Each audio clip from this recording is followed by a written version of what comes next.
10 more minutes. What do we want to do today? Moritz, Yes. I have a question. Can you tell me a little bit what is mean portfolio company investments? What I could tell them about this? About what? Portfolio company investments. Portfolio company investment? Yeah, yes.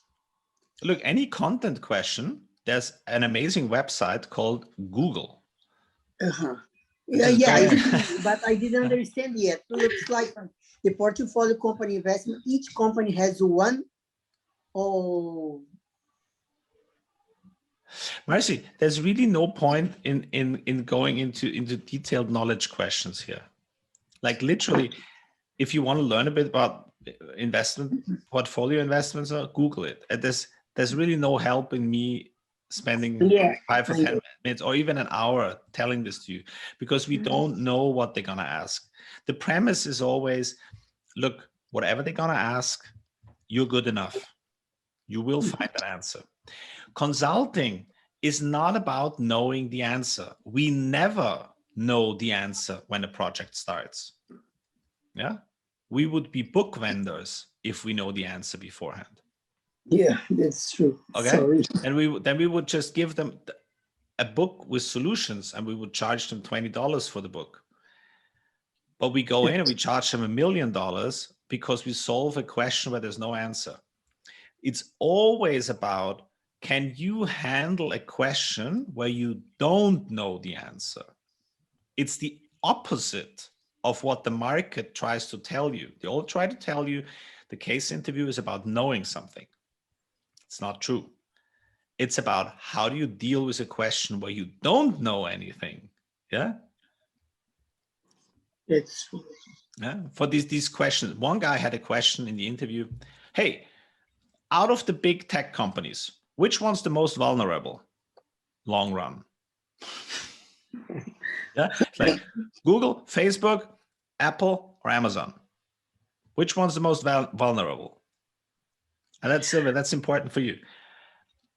It's important for you. He asks this question. Now, I already told you, it's not about answering the question immediately. What is the first thing you need to do?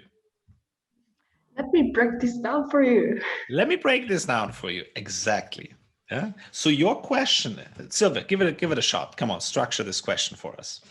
What was the question again? The question was, which of the big tech companies of Google, Amazon, Apple, Facebook is most vulnerable in the long run?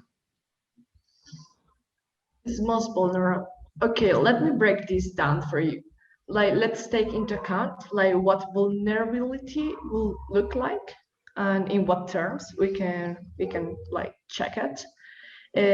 It can be in terms of technology, like which technology is most likely to disappear or be obsolete.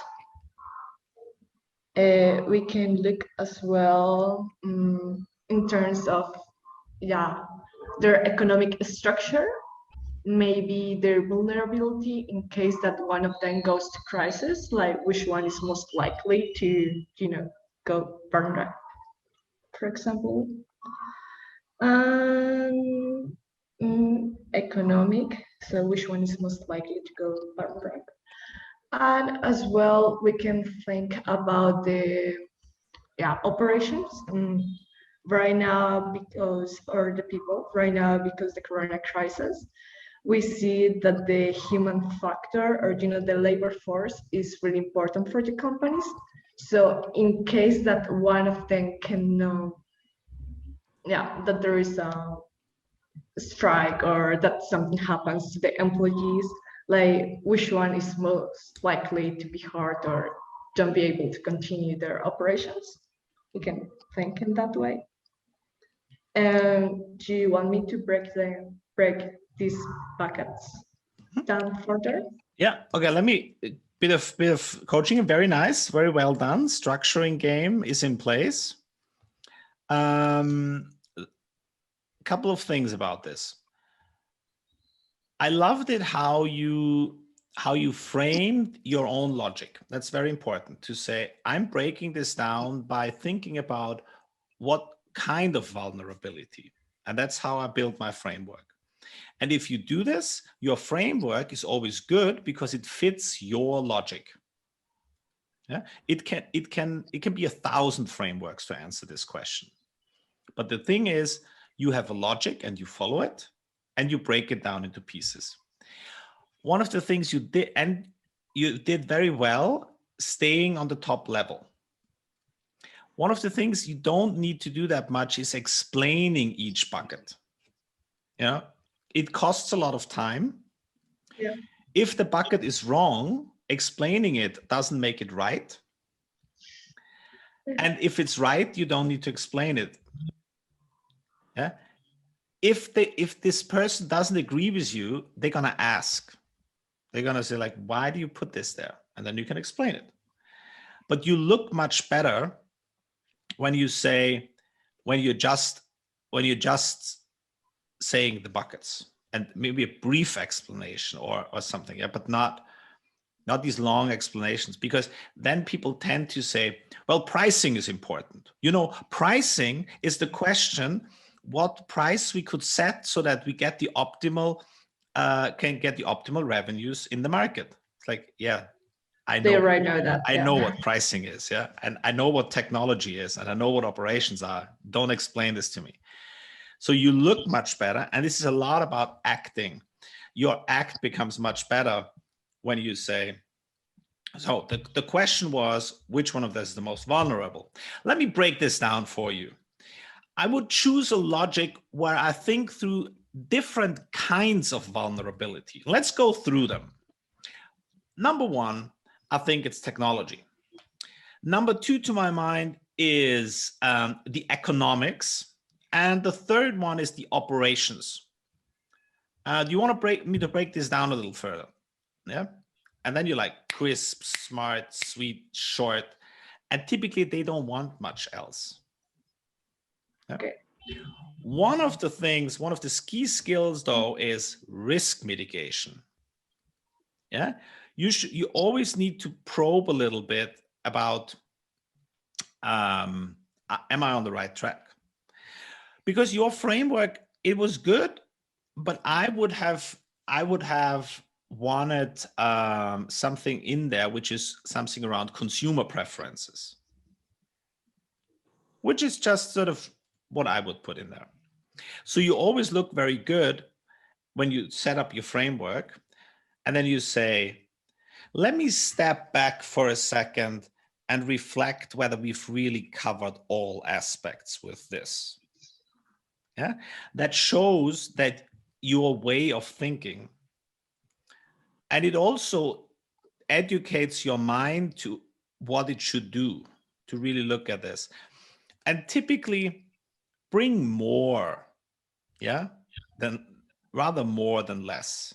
If you find 5 points, it's good. Don't worry about being super short on these frameworks. If you have 5 points, 6 points, you can always narrow it down and make it more beautiful. But it's a lot about MECE means mutually exclusive. That's important. But it also means collectively exhaustive. Have we really looked at all factors then? And if you don't run into, shall I break this down further too quickly, then you give the interviewer the chance to help you. Because as the interviewer, I would then say, well, I think there's an important point missing. Like, okay, let me think about this again. And then you can come up with the next thing that your mind tells you. Yeah. So let's do this one more time. Sylvia, which one of the big tech companies do you think is most vulnerable in the long run? Well, Moritz, that is an interesting question. Let me break this down for you. Sylvia, you repeat the fucking question. It's so important because you never know if your mind has really heard the question. Okay. It's all about risk mitigation and getting your mind to think about the right things. Yeah. Your thinking happens in the part of the brain that you cannot actively observe, consciously observe. And you have to educate that part of the brain to do the right things. And then it will do it for you. It's quite magical. You pose the question, the mind will deliver. Don't worry about this. You can trust yourself. Yeah. But that's why it's so important to repeat the question. Okay, please. Okay, Moritz, so let's find out which of these companies is the most vulnerable. In order to do that, I will break this down for you, and I think the first really important My issue, logic would be, my logic will be that the technology will play a key. Sylvia, you need to tell me your logic was to say, I look at different kinds of vulnerabilities. Oh, okay.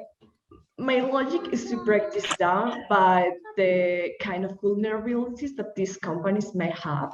This including technology, the economic factors, the operations, and as well, I will think of consumers. Am I on track? No. You can't say, am I on track? No? Okay. Because this is all a game of how would you act in front of a client? You can't ask the client, do you think what I'm saying is right? Yeah. But you can always say, let me step back and look at this for a moment if you've really got all the factors. Yeah. And then you actually do that. You actually step back and you actually let your mind think for a while. Okay. So, okay, let's find out which company is the most vulnerable from this.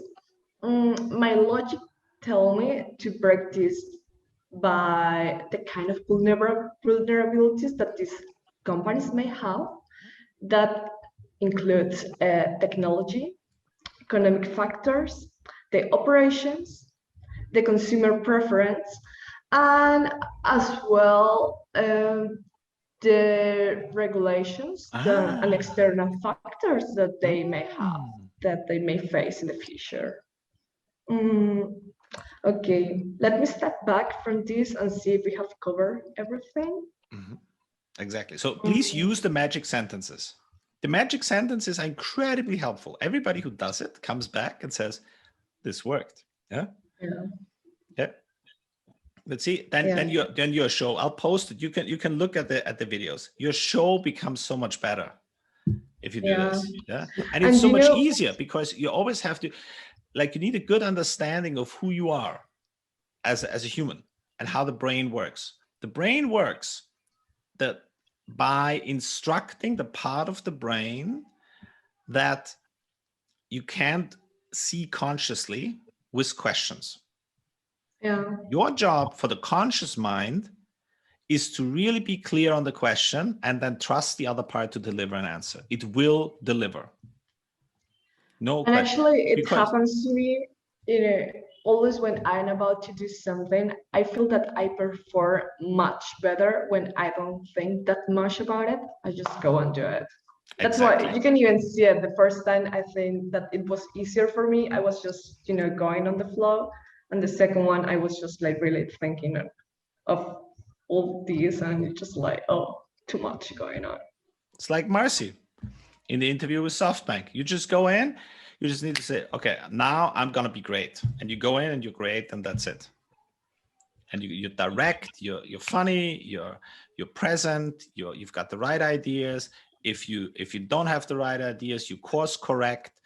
If you think you're wrong, you're like, nah, I think that was wrong. Let me try again. Every interviewer will appreciate that.